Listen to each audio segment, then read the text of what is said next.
L'hypnose de rue, Saint Graal ou fourberie monumentale? Dans cette vidéo, je vais te faire un partage d'expérience de l'hypnose de rue, ou connue sous street hypnose. Pendant un temps donné, j'ai pratiqué l'hypnose de rue et dans cette vidéo, je voudrais te partager les apprentissages que j'en ai eus. Et ça répondra à la question, est-ce que ça vaut vraiment le coup de faire de l'hypnose de rue ou est-ce que absolument pas, et il faut mettre ça de côté. Cette vidéo, je vais la partager en 4 chapitres. Premier chapitre, qui suis-je? Je vais me présenter très brièvement si jamais tu ne me connais pas. Deuxième chapitre, c'est quoi l'hypnose de rue? Troisième chapitre, le plus intéressant, qu'est-ce que j'ai appris, qu'est-ce que j'en ai tiré de l'hypnose de rue? Et enfin, 4, la conclusion et des conseils si jamais tu désires pratiquer l'hypnose de rue.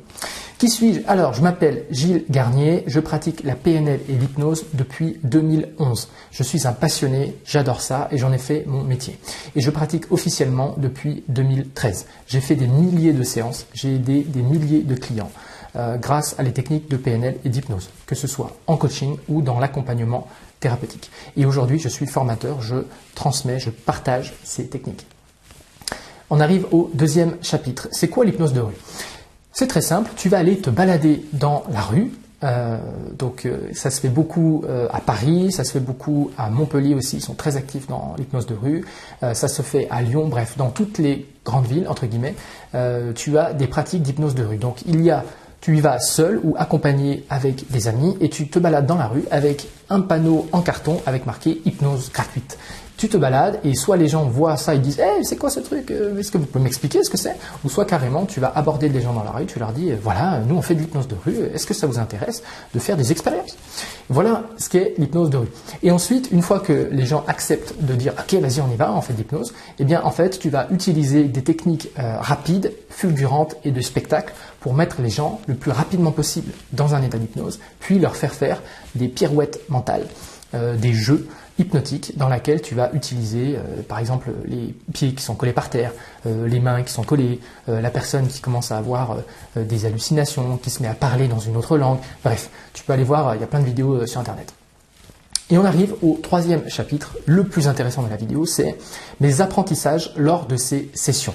Qu'est-ce que j'ai appris finalement dans ces sessions d'hypnose de rue? Voici les 4 apprentissages que j'ai eus de l'hypnose de rue. Le premier apprentissage, c'est oser sortir de sa zone de confort. Le deuxième apprentissage, c'est s'immuniser contre l'échec. Troisième apprentissage, le timing. Quatrième apprentissage, casser les a priori vis-à-vis des résistances.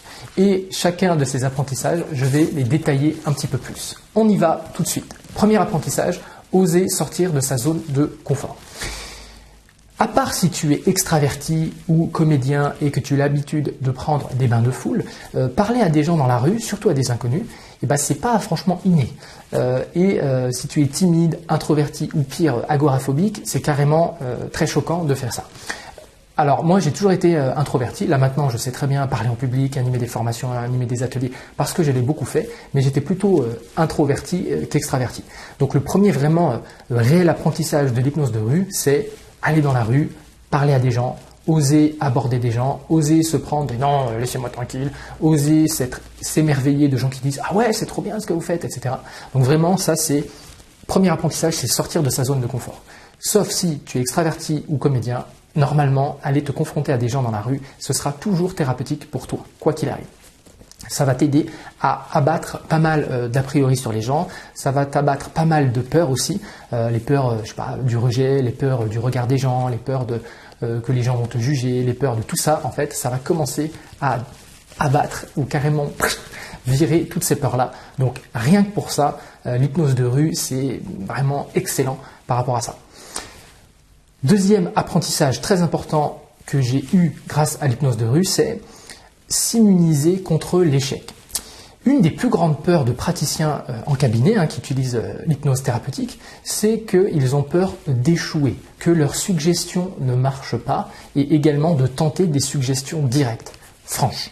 Je ne vais pas faire une vidéo là tout de suite maintenant, mais dans le système de suggestion, en gros c'est très simple. Tu as des suggestions directes, donc non masquées, dans quelques instants, vos yeux vont se fermer, est une suggestion directe. Et tu as un système de suggestion indirecte qui a été amené par Milton Erickson notamment.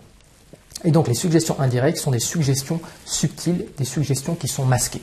Par exemple, Erickson pouvait dire « Je me demande à quel moment vous allez fermer les yeux ». Donc dans un cas, on demande au compte de 3, tu vas fermer les yeux, direct, voire injonctif, et dans l'autre cas, tu vas utiliser des systèmes de suggestion subtils, masqués et discrets. Et en fait, la street, tu n'as pas le choix. Tu ne peux pas faire de séance, on va dire, ericksonienne avec des suggestions trop indirectes parce que l'induction hypnotique prendrait 10 000 ans. Et en fait, tu n'as pas le temps, tu as besoin de savoir que ça marche tout de suite là, maintenant. Et donc, sauf que le problème, et c'est pour ça que beaucoup de praticiens ont peur d'utiliser des suggestions très directes, c'est qu'ils ont peur que ça ne marche pas. D'accord? Si tu regardes ton client, tu lui dis au compte de 3, vos yeux vont se fermer, 1, 2, 3, et que la personne te regarde comme ça, ouais, et ben en fait, ça, c'est une des plus grandes peurs des praticiens. Et quand tu fais de la street hypnose, quand tu vas dans la rue, que tu envoies des suggestions directes, eh bien en fait, tu te confrontes à énormément de suggestions qui ne fonctionnent pas. Et donc, c'est parfait parce que ça va commencer à t'immuniser contre tes suggestions qui ne marchent pas. Et au plus tu vas être immunisé, au plus ce sera simple pour toi et surtout en cabinet de utiliser des suggestions bien directes, bien franches. Parce qu'à certains moments, elles te feront gagner beaucoup de temps et elles serviront à plein d'autres choses que je ne détaillerai pas ici. Ok? Donc, s'immuniser contre l'échec. Toujours dans cet même ordre d'idées, dans les formations d'hypnose ericksonienne aussi, on explique que les suggestions indirectes, c'est beaucoup mieux, c'est plus adapté, c'est plus approprié en cabinet. Oui, c'est vrai, mais parfois, en fait, il faut aller droit au but. Il faut dire les choses telles qu'elles sont. Il faut également utiliser ce levier que sont les suggestions directes. Donc, l'autre cadeau caché, c'est vraiment de développer un phrasé, une énergie, une intention de suggestion directe. Et ça, tu l'auras grâce à l'hypnose de rue, tout simplement. On arrive à la troisième apprentissage hyper important de l'hypnose de rue. Tu vas développer le timing. En fait, l'hypnose, tu verras quand tu pratiqueras beaucoup, c'est aussi une histoire de timing. Tout à l'heure, je t'ai expliqué qu'il y a deux types de suggestions. Les suggestions directes, non masquées, et les suggestions indirectes, souples, masquées. Okay ? Et en fait, c'est l'alternance des deux qui va te faire une bonne hypnose dans un cabinet. Tu ne peux pas que faire, certains te disent oui, tu peux faire des suggestions directes. Non, ne cherche pas, ils n'ont rien compris. Tu ne peux pas faire que des suggestions directes. D'autres vont te dire oui, l'hypnose ericksonienne est plus puissante, il faut faire des suggestions directes. Non, en fait, c'est l'alternance des deux. Il faut parfois des suggestions indirectes et parfois il y a les francos avec des suggestions directes, voire autoritaires, parfois dans de très rares cas. Et en fait, c'est l'alternance de ces deux qui fait que tu vas devenir un très bon praticien, que tu vas développer une agilité et que tu vas développer une hypnose vraiment stylée. Okay ? Mais tout ça, en fait, ça s'apprend. C'est que au début et pendant très longtemps, tu vas faire des suggestions directes alors que non, il fallait faire des suggestions indirectes. Et parfois, tu vas faire des suggestions indirectes, tu vas tourner autour du pot pendant 3 heures alors qu'en fait, non, une simple suggestion directe t'aurait fait gagner 20 minutes. Et en fait, ça, c'est le timing. Et le timing, tu vas l'apprendre grâce à l'hypnose de rue.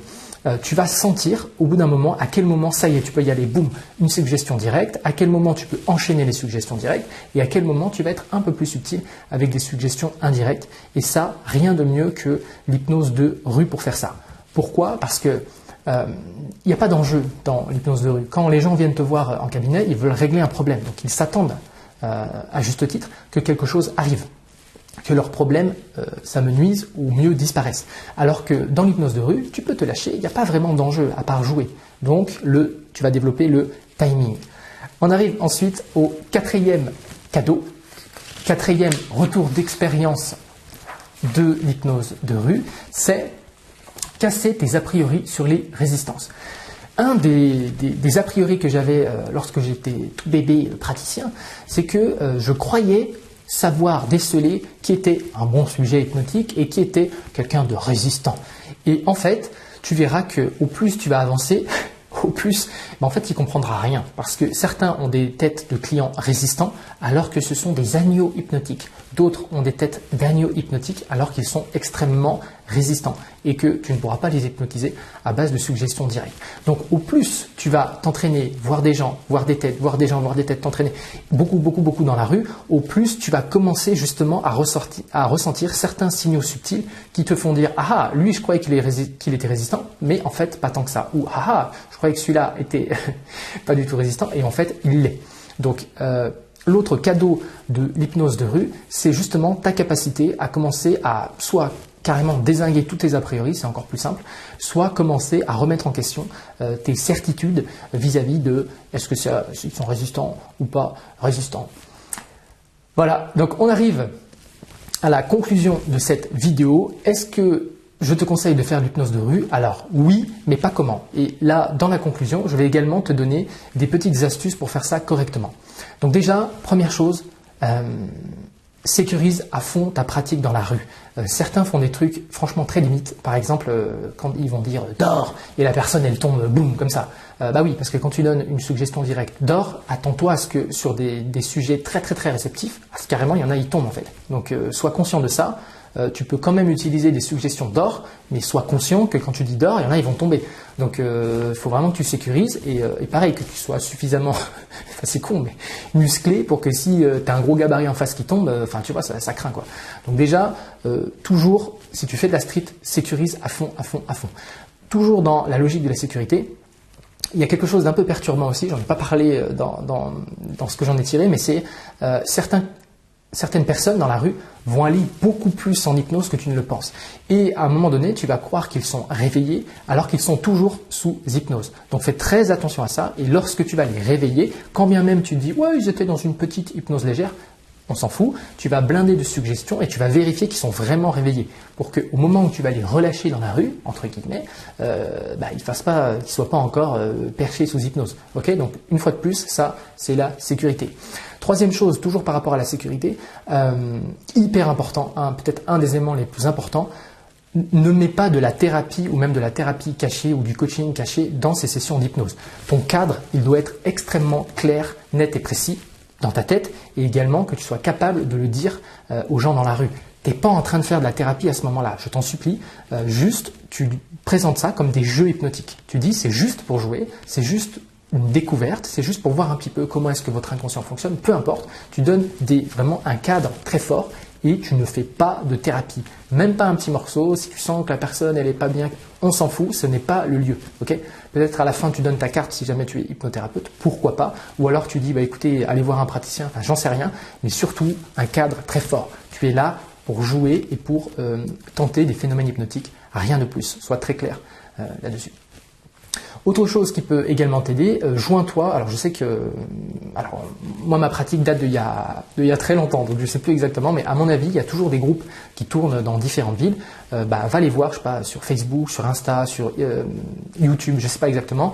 Connecte-toi à ces groupes et fais des sorties avec des gens qui ont déjà pratiqué. Okay, comme ça, tu pourras les voir faire et ensuite, ils pourront également te donner des conseils et ça va participer aussi à une forme de sécurité. Alors, je ne dis pas que tous ceux qui font de la street ils le font de manière sécurisée, mais s'il y en a qui ont de la bouteille, normalement, ça va aider un petit peu à ce que tu sois encadré et que tu vois un petit peu les bonnes pratiques et potentiellement ce qu'il ne faut pas faire aussi. Donc, joins-toi à eux.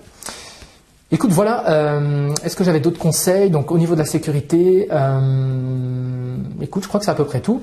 Écoute, si cette vidéo t'a plu, tu peux mettre un gros like pour le soutien. Dans la barre des commentaires, il y a mes formations, mes ateliers, mes coachings, si jamais tu es très déterminé et tu veux apprendre encore plus la PNL ou hypnose.